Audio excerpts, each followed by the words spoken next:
నమస్కారం. మన మానవ చరిత్రలోనే ఓ పెద్ద విప్లవం వచ్చింది. ఆ విప్లవం ఈ ప్రపంచంలో మన స్థానాన్ని మొత్తానికే మార్చేసింది. అంటే ఒకప్పుడు మనం ప్రకృతిలో కేవలం ఒక భాగం మాత్రమే. కాని ఎప్పుడైతే వ్యవసాయం మొదలైందో అప్పుడు మనం దానికి యజమానులమయ్యాం. సో ఈ ఒక్క మార్పు మన నమ్మకాలని, చివరికి మన దేవుళ్ల స్వరూపాన్నే ఎలా తిరగరాసిందో ఈరోజు విశ్లేషణలో చూద్దాం. ఒక్కసారి ఆలోచించండి. చెట్లు మనతో మాట్లాడితే, జంతువులు మనతో ఒప్పందాలు చేసుకుంటే, అలాంటి ప్రపంచంలో జీవించడం ఎలా ఉంటుంది? ఏదో ఫ్యాంటసీ కథలా అనిపిస్తోంది కదా. కానీ ఒకప్పుడు మన పూర్వీకులు బతికింది సరిగ్గా ఇలాంటి ప్రపంచంలోనే. వాళ్లకు అదే నిజం, అదే వాస్తవికత. ఈ నమ్మకాన్నే మనం యానిమిజం అంటాం. ఈ దృష్టిలో మనుషులు యజమానులు అస్సలు కాదు. ఈ ప్రపంచంలో ఉన్న కోట్లాది జీవరాశుల్లో వాళ్ళూ ఒకరు అంతే. ప్రకృతిని కంట్రోల్ చేయడం కాదు, దాంతో మాట్లాడాలి, చర్చలు జరపాలి, ఒకరినొకరు గౌరవించుకోవాలి. అదే ఇక్కడ ముఖ్యం. యానిమిస్టిక్ నమ్మకాలకు ఇంకో ప్రత్యేకత ఉంది. అవి చాలా లోకల్గా ఉండేవి. ఉదాహరణకు, గంగానది దగ్గర నివసించేవాళ్లు అక్కడో పెద్ద మర్రిచెట్టు ఆత్మకు భయపడి దాన్ని పూజించేవాళ్లు. అదే సింధూలోయలో ఉండేవాళ్లేమో తమకు దారి చూపించినో నక్కను చాలా పవిత్రంగా చూసేవాళ్లు. అంటే ఇక్కడ అందరికీ ఒకే దేవుడు లేడు. ఉన్నవన్నీ స్థానిక ఆత్మలు, స్థానిక రూల్స్ మాత్రమే. అయితే సుమారు 10,000 సంవత్సరాల కిందట అంతా మారిపోయింది. వ్యవసాయ విప్లవం వచ్చింది. అది మనం ఆహారం సంపాదించే పద్ధతిని మాత్రమే కాదు, మనం ఈ ప్రపంచాన్ని చూసే దృష్టికోణాన్నే మార్చేసింది. ఈ మార్పు ఎంత పెద్దదో చూడండి. ఒక వేటగాడికి గుర్రెకి మధ్య ఉన్న సంబంధం వేరు. పులి మనిషిని ఎలా వేటాడుతుందో మనిషి గుర్రెను అలా వేటాడేవాడు. అక్కడ అందరూ సమానమే. కాని రైతు అలా కాదు కదా. రైతు గొర్రెలను స్వంతం చేసుకున్నాడు.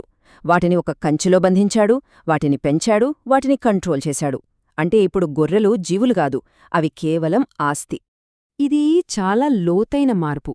ఒకప్పుడు ఆధ్యాత్మిక ప్రపంచంలో మనతో సమానంగా ఉన్న జంతువులు, మొక్కలు ఇప్పుడు కేవలం మన ఆస్తిగా మారిపోయాయి.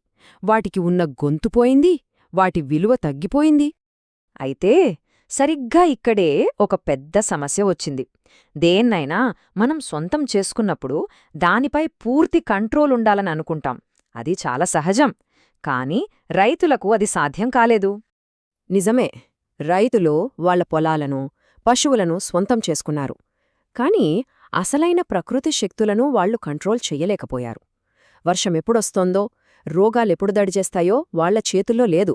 అంటే ఓనర్షిప్కి, నిజమైన కంట్రోల్కి మధ్య ఒక పెద్ద గ్యాప్ ఏర్పడింది. సో ప్రకృతిని సొంతం చేసుకున్నా దాన్ని కంట్రోల్ చెయ్యలేని ఆ నిస్సహాయ స్థితిలో ఎవరివైపు చూడాలి? ఈ ప్రశ్నకు సమాధానంగానే ఓ కొత్త ఆలోచన పుట్టింది. మనకంటే గొప్ప శక్తి ఏదో ఒకటి ఉండాలి, అది ప్రకృతిని శాసించగలగాలి అనే ఆలోచన. అదే కొత్త దేవతలకు పునాది వేసింది. ఆ ఖాళీని భర్తీ చేయటానికే దేవతలు పుట్టుకొచ్చారు. ప్రకృతితో నేరుగా మాట్లాడే శక్తి కోల్పోయిన రైతులకు ఈ దేవతలు మధ్యవర్తులుగా మారారు. ఇది ఒక సరికొత్త మత వ్యవస్థకు దారితీసింది. పాత ఆత్మల స్థానంలో ఇప్పుడు సంతానదేవత, వర్షదేవత, యుద్ధదేవత ఇలా శక్తివంతమైన దేవతలొచ్చారు. వాళ్ల ముఖ్యమైన పని ఏంటంటే మనుషులకి, మాట్లాడలేని ప్రకృతికి మధ్య ఒక సంభాషణను ఏర్పాటు చేయడం. ఇది ఒక రకంగా దేవుడితో ఒక లీగల్ కాంట్రాక్ట్ లాంటిది. మనం దేవతలకు బలులు, పూజలు, అంతులేని భక్తిని ఇస్తాం. దానికి బదులుగా దేవతలు మనకు మంచి పంటలు, ఆరోగ్యమైన పశువులను ఇస్తారు. అంటే మన తరపున వాళ్లు ప్రకృతిని కంట్రోల్ చేస్తారన్నమాట. ఇది పూర్తిగా ఇవ్వడం పుచ్చుకోవడం లాంటి సంబంధం. ఈ కొత్త ఒప్పందం దేవతల్నే కాదు, మన స్థానాన్ని కూడా పెంచేసింది. మనం ఇప్పుడు ఈ విశ్వమనే నాటకంలో హీరోలమయ్యాం. ఈ కొత్త పవర్ స్ట్రక్చర్ చాలా క్లియర్గా ఉంది. పైన దేవతలు, వాళ్ల తర్వాత వెంటనే మనం అంటే మానవులు. ఇక జంతువులు, మొక్కలు, మిగిలిన ప్రకృతి అంతా కింది స్థాయికి రెల్లిపోయింది. యానిమిజంలో ఉన్న సమానత్వం పోయి ఇప్పుడు ఒక హయార్కీ అంటే ఒక హోదా పట్టిక ఏర్పడింది. దీని ఎఫెక్ట్ చాలా పెద్దది. మన ప్రార్థనలు, మనం చేసే పాపాలు, పుణ్యాలు ఇవే మొత్తం పర్యావరణ వ్యవస్థ భవిష్యత్తును డిసైడ్ చేస్తాయని నమ్మడం మొదలైంది. అంటే ఎవరో మనుషులు చేసిన తప్పుకు దేవుడికి కోపమొస్తే ఒక పెద్ద వరదొచ్చి కోట్లాది చీమలు, ఏనుగులు అన్నీ చనిపోవచ్చు. ప్రపంచ భారమంతా మన భుజాల మీద పడింది. సో ఈ కొత్త విశ్వ నాటకంలో దేవతలు మనుషులు హీరోలయ్యారు.